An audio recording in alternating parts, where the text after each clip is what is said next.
Hello friend, आज हम पढ़ेंगे कैरेक्टरिस्टिक्स ऑफ मैटर पे, जिस पे क्वेश्चन पूछा गया है। पहले इस पॉइंट को हम ध्यान से समझेंगे, उसके बाद उसके क्वेश्चन को करेंगे। सबसे पहला है कि matter is made up of large number of small particles that is called atom. यानी मैटर जो होता है वो छोटे छोटे पार्टिकल से बना होता है, जिसे हम एटम कहते हैं। ठीक है। दूसरा है कि there is space between particles of matter. ठीक है, मैटर जो जिस पार्टिकल्स के बने होते हैं उनके बीच में स्पेस होता है। ठीक है। तीसरा पॉइंट है the particles of matter are always in motion. यानी जो पार्टिकल होते हैं मैटर के अंदर वो पूरे मोशन में होते हैं। ठीक है। चौथा पॉइंट है there is always attraction between particles of matter. यानी जो मैटर के पार्टिकल्स होते हैं उनके बीच में फोर्स ऑफ अट्रैक्शन हमेशा लगते रहता है। हाँ।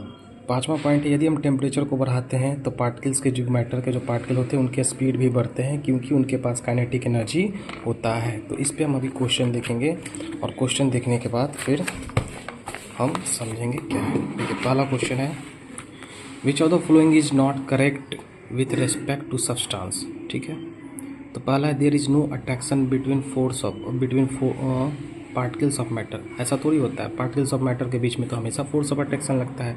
तो मेरा ये पहला जो पॉइंट हुआ ना, यही हमारा हो जाएगा गलत। ऐसे आगे पॉइंट हम देख लेते हैं।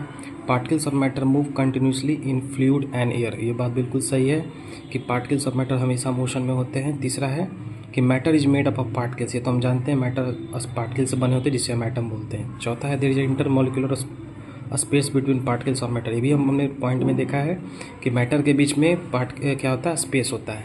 ठीक है। तो ये आरआरबी जेई का क्वेश्चन है। आगे हम देखते हैं विच of the following is incorrect. मतलब इसमें से जो ऑप्शन दिए उनमें कौन सा गलत है। पहला the particles of matter are in steady state. कह रहा है कि जो पार्टिकल्स ऑफ मैटर होते हैं वो ठहरे हुए होते हैं। ऐसा नहीं होता, पार्टिकल्स ऑफ मैटर क्या होते हैं, मोशन में होते हैं। तो ये भी ऑप्शन, इसका भी ऑप्शन क्या हो जाएगा, ये फॉल्स हो जाएगा। ठीक है। दूसरा देख लेते हैं, आगे ऑप्शन चेक कर लेते हैं। Particles of matter are very small, बिल्कुल सही बात है। तीसरा particles of matter attract each other, ये भी बिल्कुल बात सही है।